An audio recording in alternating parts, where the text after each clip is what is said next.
प्रतिलेखन संख्या 9। सभापति महोदय, ये शब्द मेरे नहीं हैं बल्कि राष्ट्रपिता के हैं। जो लोग आज सरकार में बैठे हुए हैं, क्या वे अपने दिल में सोचेंगे कि यह देशद्रोह शब्द बालकों को अंग्रेजी पढ़ाने के लिए राष्ट्रपिता का कहा हुआ है?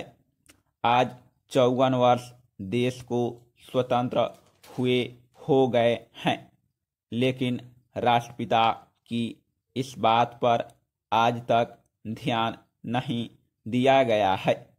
अंग्रेजी भाषा को पढ़ाना क्यों बंद नहीं किया गया और उसको दैनिक कार्यों में प्रयोग में लाया जाता है?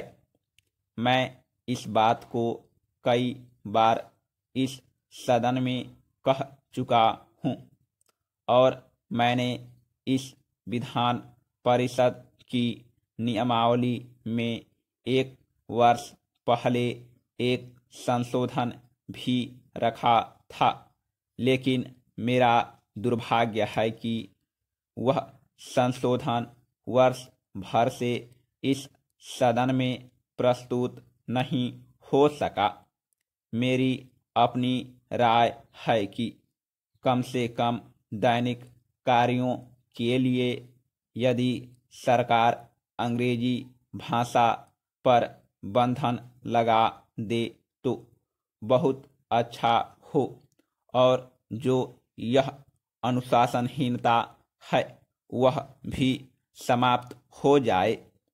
सभापति महोदय, जैसा कि मेरे मित्र ने कहा, लड़कों के माता पिता अंग्रेजी का प्रयोग करते हैं और उनके शिक्षक भी उसका प्रयोग करते हैं, फिर बालकों पर उसका प्रभाव क्यों नहीं पड़ेगा?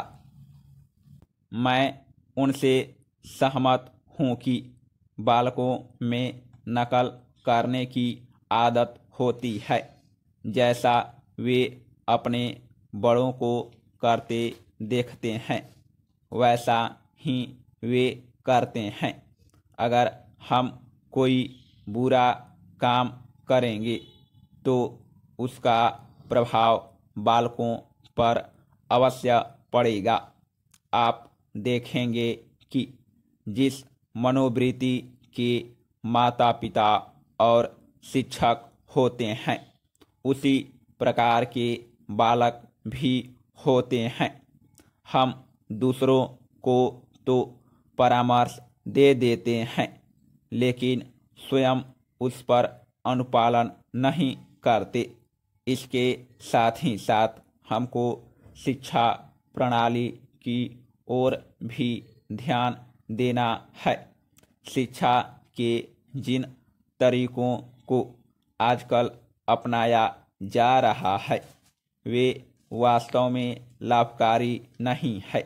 सरकार की ओर से इस प्रकार का आदेश होना चाहिए कि 14 वर्ष तक बालकों को अपनी मातृभाषा में ही शिक्षा दी जाएगी और दैनिक कार्यों में भी अंग्रेजी का प्रयोग नहीं होगा।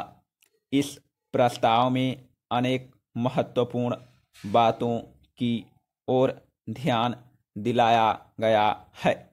मैं समझता हूँ कि माननीय मंत्री जी इसका उत्तर देंगे तो कह देंगे कि हम बहुत सी बातों पर कार्यान्वयन कर रहे हैं, लेकिन मैं समझता हूँ कि उन पर कोई कार्यान्वयन नहीं हो रहा है।